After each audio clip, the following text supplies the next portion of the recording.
நம்முடைய பிதாவாகிய தேவனுடைய அன்பும் ஆண்டவராகிய இயேசு கிறிஸ்துவின் கிருபையும் சமாதானமும் உங்கள் அனைவரோடும் கூட என்றைக்கும் இருப்பதாக. தலைப்பு: நான் உன்னை விட்டு விலகுவதும் இல்லை, உன்னை கைவிடுவதும் இல்லை. சங்கீதம் 92, 93 அதிகாரங்கள். கர்த்தரை துதிப்பதும் அவரை கீர்த்தனம் பண்ணுவதும், கர்த்தரை துதித்து மகிமைப்படுத்தி பாடுவது நலமாயிருக்கும், அது நமக்கு நன்மையானது. கர்த்தரை துதித்து பாடும் பொழுது நம்முடைய தீமைகள், நம்முடைய பாடுகள் எல்லாம் நம்மை விட்டு விலகி போகும். இருளின் கிரியைகள் நம்மிடத்தில் நம்மை ஆளுகை செய்து கொண்டிருக்கிறதோ, எவைகள் எல்லாம் நமக்கு தீமை செய்து கொண்டிருக்கிறதோ அவைகள் எல்லாம் நம்மை விட்டு விலகி போகும். கர்த்தரை துதித்து பாடும் பொழுது நமக்கு நன்மை உண்டாகும். 10 நரம்பு வீணையோடும் சுரமண்டலத்தோடும் கீத வாத்தியங்களோடும் கர்த்தரை நாம் துதித்து பாட வேண்டும். அப்படி நாம் பாடும் பொழுது அது நமக்கு நன்மையை உண்டு பண்ணும், அது நமக்கு நலமாய் இருக்கும் என்று இந்த வேத பகுதி சொல்லுகிறது.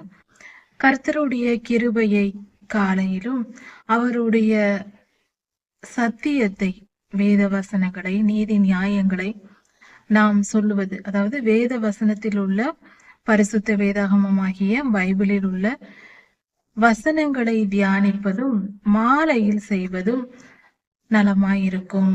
காலையிலே கர்த்தருடைய கிருபையையும் மாலையிலே கர்த்தருடைய சத்தியத்தையும் தியானிப்பது நலமாயிருக்கும் என்று கர்த்தர் நமக்கு ஆலோசனை தருகிறார். இந்த வேத பகுதியை நாம் தியானிக்கும் பொழுது வீணை, நாதஸ்வரம், அதாவது சுரமண்டலம் என்பது நாதஸ்வரத்தை போன்ற இசை வாத்தியமாய் இருக்கிறது, காற்று கருவியாய் இருக்கிறது, அதாவது காற்றினால் இசைக்கப்படுகிற இசைக்கருவி இப்படியாக இருக்கிறது. இவைகள் எல்லாம் தாவீது ராஜாவின் காலத்தில், அந்த காலத்திலேயே சுமார் 3000 வருடங்களுக்கு முன்பாக கர்த்தருடைய பிள்ளைகள் தேவாலயத்தில் பயன்படுத்தி இருக்கிறார்கள். வீணை, நாதஸ்வரம், கிண்ணறம் போன்ற பொருட்கள் இது இந்த வேத பகுதியிலிருந்து நமக்கு ஆதாரமாக கிடைத்திருக்கிறது. இதையெல்லாம் நாம் வைத்து கர்த்தரை துதித்து சந்தோஷமாக பாடுவது கர்த்தருக்கு பிரியமான காரியம், அவருக்கு பிடிக்கும், அப்பாவுக்கு மிகவும் பிடித்த காரியம். கர்த்தாவே உம்முடைய செய்கைகளினால், கர்த்தாவே உம்முடைய செய்கைகளினால் நான் மகிழ்ச்சியாய் இருக்கிறேன், மனம் மகிழ்கிறேன். உம்முடைய செயல்கள் எனக்கு மன மகிழ்ச்சியை உண்டாக்குகிறது. உம்முடைய கரத்தின் கிரியைகளாகிய நன்மையினால் நான் மிகவும் சந்தோஷப்படுகிறேன். அப்படியாக நான் சந்தோஷப்பட்டு சத்தமிடுவேன், ஆனந்த சந்தோஷத்தை நான் வெளிப்படுத்துவேன். கர்த்தாவே உம்முடைய கிரியைகள் எனக்கு சந்தோஷமாய் இருக்கிறது. கர்த்தருடைய கிரியைகள் மகத்துவமானவைகள். அவருடைய கிரியைகள் மிகவும் மகத்துவம் என்பது பெருமைக்குரிய விஷயம், பாராட்டத்தக்கது, புகழ்ச்சிக்குரியது, மிகவும் உயர்வானது, மிகவும் சிறந்தது, நாம் மதிக்கக்கூடிய, ஆச்சரியப்படத்தக்க விதத்தில் இருக்கிற மிகப்பெரிய காரியங்கள். அவருடைய யோசனைகள் மகா ஆழமானவைகள். கர்த்தருடைய யோசனை ஆழமாய் இருக்கும். நாம் மிகப்பெரிய போராட்டமாக இருக்கும், கர்த்தர் மிக எளிமையான ஒரு பதிலை அதற்கு நமக்கு கொடுத்து விடுவார். அவரிடம் நாம் கேட்கும் பொழுது அது ஆச்சரியமானதா இருக்கும். இவ்வளவு கடினமாய் நான் போராடியும் என்னால் செய்ய முடியாத ஒரு காரியத்தை, இந்த பிரச்சனைக்குரிய பதில் எனக்கு கிடைக்கவில்லை, ஆனால் மிக சுலபமான, இவ்வளவு எளிதான ஒரு வழி இதற்கு இருக்கிறதே, இதை நான் அறியாமல் போனேனே என்று நாம் நினைக்கும் அளவுக்கு அவருடைய யோசனைகள் மகா ஆழமானவைகள்.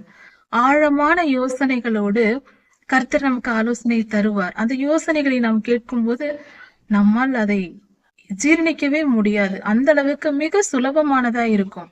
ஆனால் நாம் பல ஆண்டுகளாக, பலவிதமாக, பல நாட்களாக நாம் போராடி கொண்டிருப்போம். மிகப்பெரிய கடினமான பாதைகளின் வழியாக கடினமான முயற்சிகள் செய்தும் நம்மால் முடியாத காரியத்தை மிக சுலபமான ஒரு காரியத்தை வைத்து கர்த்தர் முடித்து விடுவார். அதுவே கர்த்தருடைய ஞானமாய் இருக்கிறது. மிருக குணமுள்ள மனிதன் அதை அறிந்து கொள்ள மாட்டான். மிருகத்தை போல வாழ்கிற மனிதன், மிருக குணம் உள்ளவன் என்றால் கர்த்தரை ஏற்றுக்கொள்ளாமல், அவருக்கு கீழ்ப்படியாமல் தன் இஷ்டம்படி வாழ்கிற மனிதனை மிருக குணம் உள்ளவன். அப்படிப்பட்ட மனிதர்கள் பொல்லாத ஆவியினால் வழிநடத்தப்படுகிறவர்கள். அவர்கள் அதை புரிந்து கொள்ள மாட்டார்கள். கர்த்தருடைய மகத்துவத்தையும் அவருடைய யோசனைகளையும் அவர்களால் புரிந்து கொள்ள முடியாது. மூடன் அதை அறியான் என்று சொல்லப்பட்டிருக்கிறது. இப்படிப்பட்டவர்களே மூடர்களாய் இருக்கிறார்கள், அறிவில்லாதவர்கள். கர்த்தருக்கு பயப்படுதலே ஞானத்தின் ஆரம்பம். கர்த்தருக்கு பயப்படாத மனிதன் முழு முட்டாள் என்று பொருளாகிறது. கர்த்தருக்கு பயப்படும் பொழுதுதான் நமக்கு ஞானத்தின் துவக்கமே அங்குதான் ஆரம்பிக்கிறது. கர்த்தருக்கு பயப்படாதவன் அப்படி என்றால் 0வை விட மிக குறைந்ததாக மைனஸ் வேல்யூவில் அவனுடைய ஞானம் இருக்கிறது என்று பொருள். ஒரு துளி ஞானமும் இல்லாதவன் என்று பொருள். கர்த்தருக்கு பயப்படாத மனிதன் மூடன் என்பதே பொருள். அக்கிரமக்காரர்கள் புல்லை போல் செழித்து வளருவார்கள். புல் தண்ணீர் விட்டால் சீக்கிரமாய் தளதளவென்று சீக்கிரமாய் வளர்ந்து விடும். ஓரிரு நாட்களில் மிக செழிப்பாய் வளர்ந்து விடும். அதை பார்க்கும்போது நமக்கு ஆச்சரியமா இருக்கும், இவ்வளவு சீக்கிரம் நன்றாக வளர்கிறதே என்று தோன்றும். புல்லை போல துன்மார்க்கரும் செழித்து வளர்வார்கள். பார்ப்பதற்கு பசுமையா இருக்கும். அவர்கள் வாழ்க்கை என்பது மிக சிறந்ததாக வெளி தோற்றத்திற்கு தோன்றும். ஆனால் அவர்களுடைய செழிப்பு அவர்கள் அழிவுக்கே அது காரணமாயிருக்கும். செழித்து வளர்கிறார்கள் என்றால் அந்த செழிப்பு இல்லாதிருந்தால் அவர்கள் நலமாயிருந்திருக்கலாம். அந்த செழிப்பே அவர்களுடைய அழிவுக்கு காரணமாயிருக்கும். துன்மார்க்கர் புல்லை போல் செழித்து அதை போல சீக்கிரமாய் வாடி போவார்கள். அவர்கள் வாழ்க்கை அழிந்து போகும். நீதியின் பாதையில் வாழ்கிற சன்மார்க்கனோ என்றென்றும் நிலைத்திருப்பான். கர்த்தாவே, நீர் என்றென்றைக்கும் உன்னதமானவராய் இருக்கிறீர். நீர் மிகவும் உயர்ந்தவர், மிகவும் சிறந்தவர். நீர் உன்னதங்களில் வாசம் பண்ணுகிறவர். உன்னதமான தெய்வம் இவர். அப்படிப்பட்ட தேவனாய் நீர் இருக்கிறீர் சுவாமி. உம்முடைய சத்துருக்கள் அழிந்து போவார்கள். அக்கிரமக்காரர்கள் யாவரும் அழிந்தே போவார்கள். உமக்கு விரோதமாய் எழும்பி உமக்கு விரோதமாய் செயல்படுகிறவர்கள் அழிந்தே போவார்கள். சகல அக்கிரமக்காரரும் சிதறுண்டு போவார்கள். அவர்கள் ஒரு நிலையில் நிற்காமல் சிதறி போய் விடுவார்கள். என் கொம்பை காண்டாமிருகத்தின் கொம்பை போல நீர் உறுதிப்படுத்துகிறீர். காண்டாமிருகத்தின் கொம்பு ஒரே ஒரு கொம்பு இருக்கும். காண்டாமிருகத்திற்கு அதன் மூக்கின் பகுதியில் இருக்கும். அந்த கொம்பு மிகவும் உறுதியானதா இருக்கும். மிக மிக உறுதியா இருக்கும். அது சாதாரணமாக அல்ல, மிக மிக உறுதியானதா இருக்கும். அது போல கர்த்தர் நம் கொம்பை, அப்படி என்றால் நம்முடைய அதிகாரத்தை பலப்படுத்துவார். கர்த்தர் காண்டாமிருகத்தின் கொம்பை போல நம்மை உயர்த்தி நமக்கு உயர்ந்த ஸ்தானங்களை கொடுத்து நம்மை அசைக்க முடியாத அளவுக்கு கர்த்தர் நம்மை உயர்த்தி வைப்பார். துன்மார்க்கர் நம்மை அசைக்க முடியாதபடிக்கு, தீமை நம்மை நெருங்காதபடிக்கு அவர் காத்துக்கொள்வார். புது எண்ணெயால் அபிஷேகம் பண்ணப்படுவேன். கர்த்தாவே, புது எண்ணெயால், புதிய அபிஷேகத்தால் என்னை நீர் நிரப்புவீர். உமக்காக உம்முடைய ஊழியத்தை செய்யும் புதிய காரியங்களை எனக்கு நீர் தருவீர். புதிய வேலையை, புதிய நற்காரியங்களை செய்யும்படியாக என்னை பயன்படுத்துவீர். என் எதிரிகளுக்கு என்ன நடக்குமோ, என் எதிரிகளுக்கு நடப்பதை என் கண்களால் நான் காண்பேன். என் சத்துருக்கள், எனக்கு விரோதமாய் வருகிறவர்கள், அவர்களுக்கு என்ன தீமை, அவர்கள் செய்த பாவத்திற்கேற்ற தண்டனையை நீர் கொடுக்கும் பொழுது அதை நான் பார்ப்பேன். கர்த்தாவே, துன்மார்க்கருக்கு வரும் அழிவை என் காதுகளால் நான் கேட்பேன். அவர்கள் அழிந்து போவதை நான் கேட்பேன். துன்மார்க்கர் அழிக்கப்பட்டு போவார்கள். அப்படி என்றால் அக்கிரமக்காரர்களும் துன்மார்க்கரும் கர்த்தருக்கு விரோதமாய் செயல்படுகிறவர்களும் கர்த்தருடைய பிள்ளைகளுக்கு விரோதமாய் செயல்படுகிறவர்களும் அழிவதை கர்த்தர் நம் கண் காணும்படி செய்வார். நமக்கு முன்பாக நம் ஆயுள் நாட்கள் முடிவதற்கு முன்பே அவர்கள் அழிக்கப்பட்டு போவார்கள் என்பது இதன் பொருளாய் இருக்கிறது. இப்படியாக கர்த்தர் நீதிமானுக்கு ஒரு கொம்பை உயர்த்துவார். நீதிமான் பனையை போல செழித்து லெபனோனில் உள்ள கேதுருவை போல் வளருவான். லெபனோன் பள்ளத்தாக்கு பகுதி, அந்த பகுதியில் வளர்கிற கேதுரு மரம் மிக உயர்ந்ததாக, மிக பலமுள்ளதாக, சிறந்ததாக இருக்கும். அது போல மனிதன் வளருவான். கர்த்தரை நம்பி கர்த்தருக்கு கீழ்ப்படிந்து நடக்கிற நீதிமான் பனையை போல் செழிப்பான். பனை மரத்தின் சிறப்பு என்னவென்றால், அது தண்ணீர் இல்லாத வறண்ட நேரத்திலும் அது இலை உதிராமல் அப்படியே இருக்கும். வறட்சியை தாங்கி அவனால் வாழ முடியும். அதாவது பனைமரத்தின் தன்மை வறட்சியை தாங்கி வெயில் காலங்களிலும் அதால் உறுதியாய் நிற்க முடியும். அது வளர முடியும், அது கனி தரும். அந்த பனையினுடைய நுங்கு பயங்கரமான கோடை காலத்தில், அதிக உஷ்ணமான நேரத்தில் அந்த பனை மரத்தில் நுங்கு இருக்கும். அது மிகவும் சிறந்ததாக, தண்ணீர் உள்ளதாக, நம் தாகத்தை தணிக்கக்கூடியதா இருக்கும். மற்ற மரங்கள் எல்லாம் வாடிப்போய் இருக்கிற நேரத்தில் இந்த மரமானது செழித்து பலன் தருகிறதா இருக்கிறது.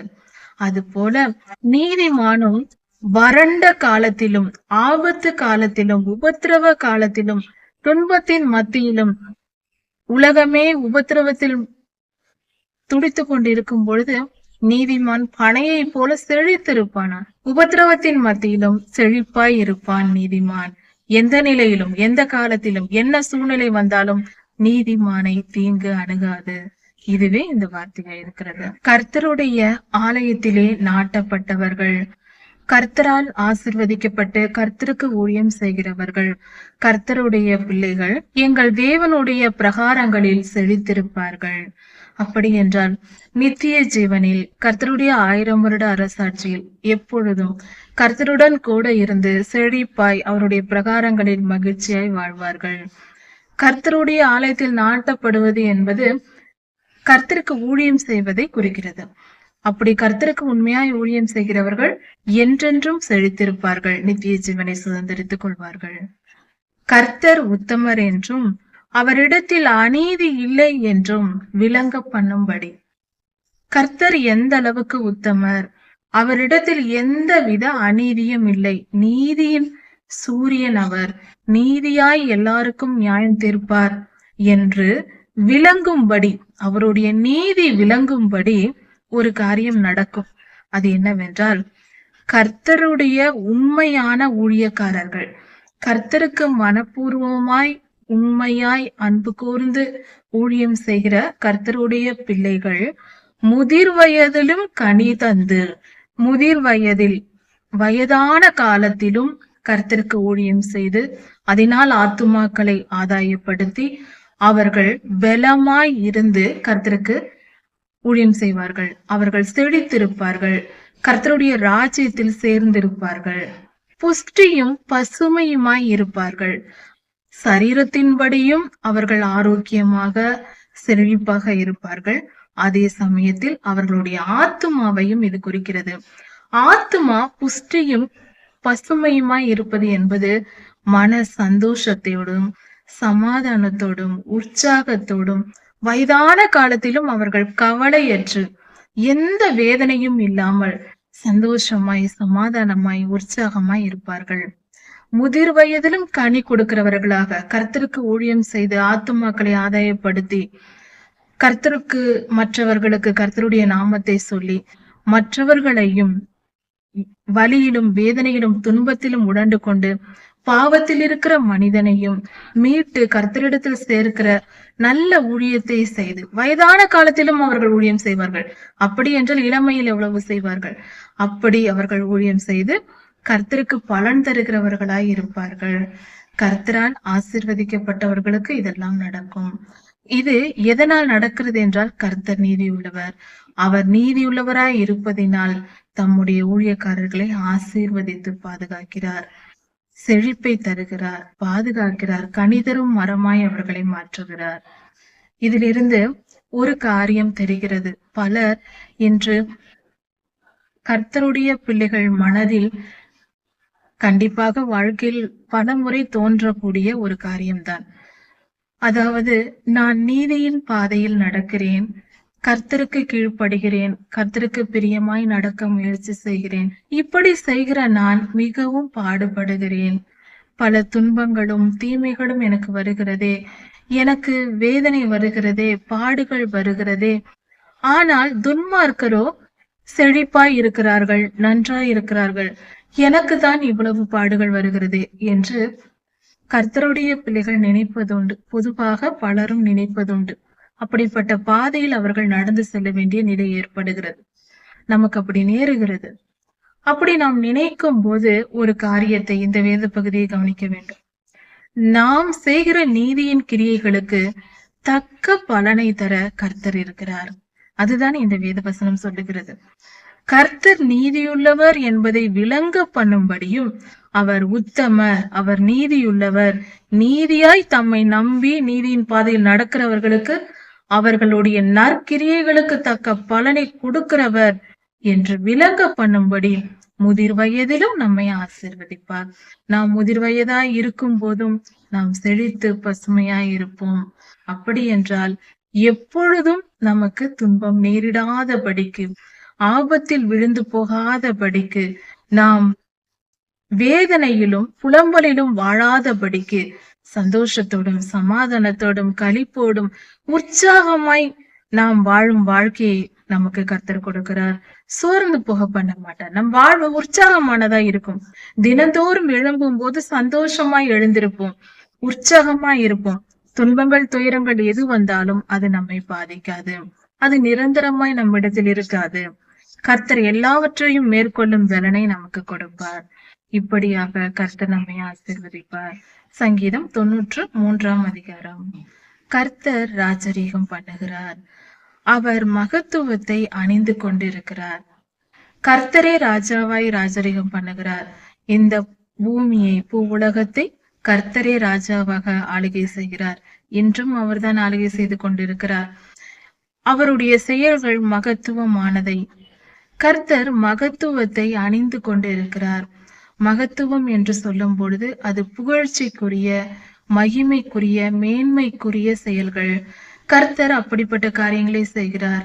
நாம் ஆச்சரியப்படத்தக்க சிறந்த உயர்ந்த காரியங்களை அவர் செய்கிறார். அப்படிப்பட்ட மகத்துவமான காரியங்களை கர்த்தர் செய்கிறார். கர்த்தர் பராக்கிரமத்தை கச்சையாக கட்டி கொண்டிருக்கிறார். அவர் பராக்கிரமசாலி.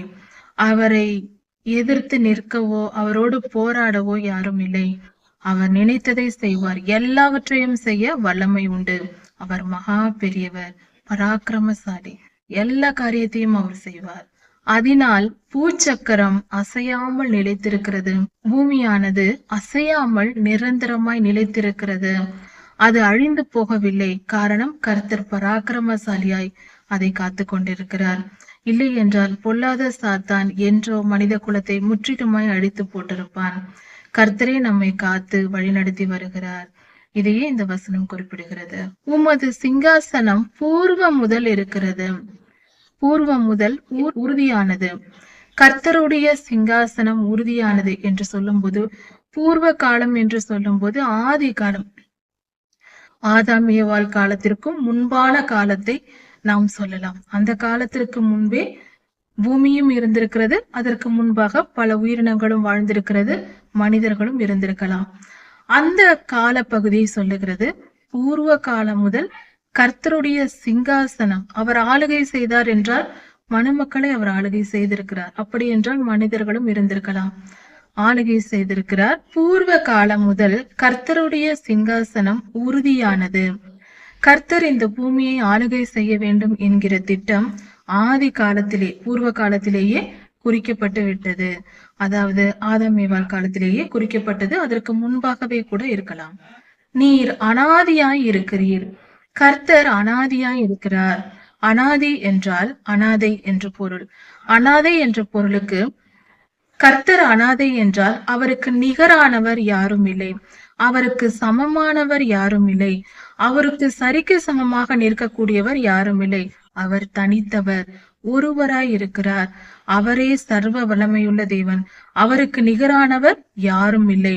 கர்த்தருக்கு நிகரான மனிதனோ எந்தவித சிருஷ்டிப்போ எந்த உலகத்திலும் இல்லை, எந்த லோகத்திலும் இல்லை.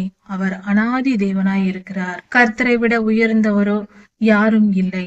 கர்த்தாவே, நதிகள் எழும்பின, நதிகள் எல்லாம் கொந்தளித்து எழும்புகிறது.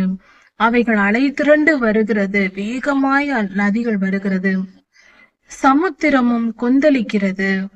திரளான தண்ணீர்களின் மிகப்பெரிய வெள்ளத்தின் இரைச்சலை பார்க்கிலும், மிகப்பெரிய வெள்ளம் வரும்போது அதற்கு இரைச்சல், அந்த சத்தம், தண்ணீரின் சத்தம் கேட்கும்.